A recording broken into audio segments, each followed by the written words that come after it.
Squid game season 3 के trailer के बाद नेटफ्लिक्स ने कुछ और न्यू शॉट्स हमारे साथ शेयर किए हैं और इन सारी ही न्यू इन्फॉर्मेशन के साथ ये गेस करना फैंस के लिए और भी ज्यादा मुश्किल होता जा रहा है कि आगे क्या होने वाला है। इस न्यू टीजर फुटेज में फ्रंटमैन कहता है किल देम ऑल, उन सबको मार दो। और ये सुनते ही सबसे पहला थॉट जो माइंड में आता है वो ये है कि इन्हो जुनहो के बोट क्रू को मारने का ऑर्डर देने वाला है। एंड आई थिंक ये सीन जहाँ पर इन्हो ऐसा कहता है वो ठीक रिबिलियन वाले एक्ट के बाद प्लेस लेगा, क्योंकि इन्हो का हेयर स्टाइल यहाँ पर सेम वैसा ही है जैसा कि सीजन 2 के एंड में था और बाद में वो इन्हें अपने नॉर्मल हेयर स्टाइल में सेट करने वाला है। तो इस सीन में अभी वो अपने ओरिजिनल लुक में वापस आया नहीं है। नाउ सेकंड चीज हम ये जानते हैं कि जुनहो के बोट क्रू के साथ कैप्टन पार्क भी है जो कि फ्रंटमैन के लिए काम करता है, जिसने बोट क्रू का एक ड्रोन तोड़ दिया था और उसे एक क्रू मेंबर ने पकड़ भी लिया था जिसे उसने बाद में बोट से नीचे फेंक दिया। नाउ यहाँ पर कैप्टन पार्क का सच बोट क्रू के सामने आ जाएगा। फिर वो फ्रंटमैन को कॉल करेगा कि इन्हें मेरे ऊपर शक हो गया है और वहाँ पर इन्हों कहेगा कि किल देम ऑल, उन सबको मार दो।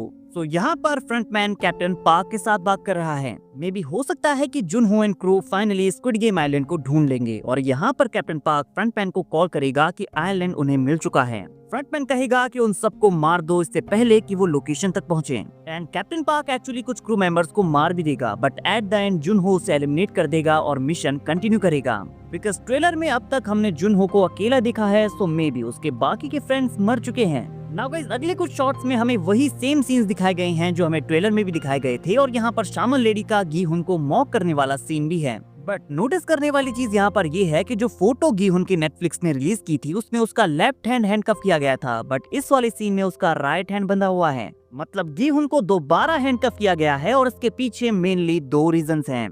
पहला ये कि गीहुन ट्रेलर में गार्ड के साथ फाइट करता नजर आता है। वो कहता है कि तुमने मुझे मारा क्यों नहीं, और गार्ड उसे किसी तरह से पकड़कर हैंडल कर रहे हैं। इट मींस कि गीहुन यहाँ पर अग्रेसिव हो गया है और वो कोई उल्टी सीधी हरकत ना करे, इसीलिए गार्ड्स ने उसे दोबारा हैंडकफ किया है। एंड गाइस, सेकंड रीजन ये है कि गीहुन अब वोटिंग करने के लिए अलाउड नहीं है, क्योंकि इस पिक्चर में आप उसके पीछे प्लेयर्स को वोटिंग करते हुए देख सकते हैं, लेकिन गीहुन को अब भी बांध कर रखा गया है और ये उसकी पनिशमेंट है। उसके पास अब कोई चॉइस नहीं है। अब इन्हो डिसाइड करेगा कि उसके साथ क्या करना है, बिकॉज टेक्निकली रिबिलियन वाले एक्ट के टाइम पर बाकी के प्लेयर्स के साथ गीहुन को भी मर जाना चाहिए था, बट उसे जिंदा रखा गया ताकि बाकी के प्लेयर्स उसे हेट करना शुरू कर दें और वो खुद भी अंदर ही अंदर टूट जाए। इवन फोर्थ गेम के शॉट में आप गीहुन को लास्ट में अकेला खड़ा हुआ देख सकते हैं और गम बॉल मशीन में ओनली एक रेड बॉल है, तो उसके पास अब कोई चॉइस नहीं है। बाकी के प्लेयर्स को टीम चूज करने का मौका मिला, बट गीहुन को वो मिला जो बस बच गया था। तो गीहुन के पास अब कोई कंट्रोल नहीं है, उसे गेम्स को खेलना ही होगा। नाउ आता है इस फुटेज का सबसे इंटरेस्टिंग सीन, जहां पर triangle guard and black square officer आपस में फाइट कर रहे हैं। ट्रायंगल गार्ड डेफिनेटली कैंग नो युल है और इस ऑफिसर को हमने सीजन 2 में देखा था। नो युल एंड उसकी आपस में काफी बहस भी हुई थी। तो यहाँ पर सिचुएशन कुछ ऐसी बनने वाली है कि एलिवेटर के अंदर वो दोनों फाइट करने वाले हैं।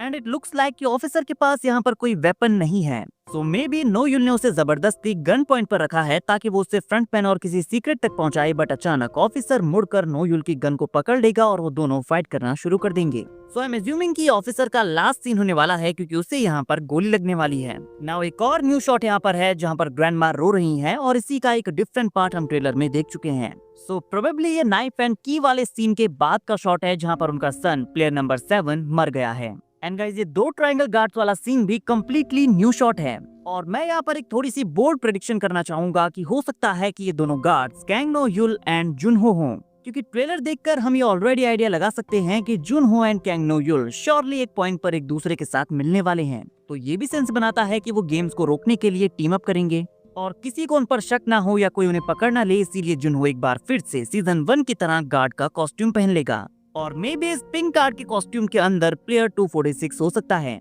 क्योंकि कुछ रूमर्स के अकॉर्डिंग कैंग नो युल उसे बचाने के लिए ऐसा करने वाली है और कुछ लीक्स में हमने ऐसा देखा भी है। सो गाइस, इतनी सारी न्यू इन्फॉर्मेशन को देखकर एक चीज तो क्लियर हो गई है कि स्क्विड गेम सीजन 3 इस सीरीज का सबसे इंटरेस्टिंग एंड बेस्ट सीजन होने वाला है। नेटफ्लिक्स ने इसके लिए जो हाइप बिल्ड की है उसका कोई जवाब नहीं है। सीजन 3 से हम कुछ ही दिन दूर हैं, लेकिन फिर भी मैं इसे देखने के लिए वेट नहीं कर पा रहा हूँ। नाउ गाइस, इन न्यू फुटेजेस को देखकर आपको क्या लगता है? आपके इस बारे में क्या थ्योरीज हैं? कमेंट करके बताइए। वीडियो अगर अच्छी लगी हो तो वीडियो को लाइक और चैनल को सब्सक्राइब करना ना भूलें, बिकॉज़ ऐसी अमेजिंग वीडियोस हम डेली लाते रहते हैं। दामे बुआ।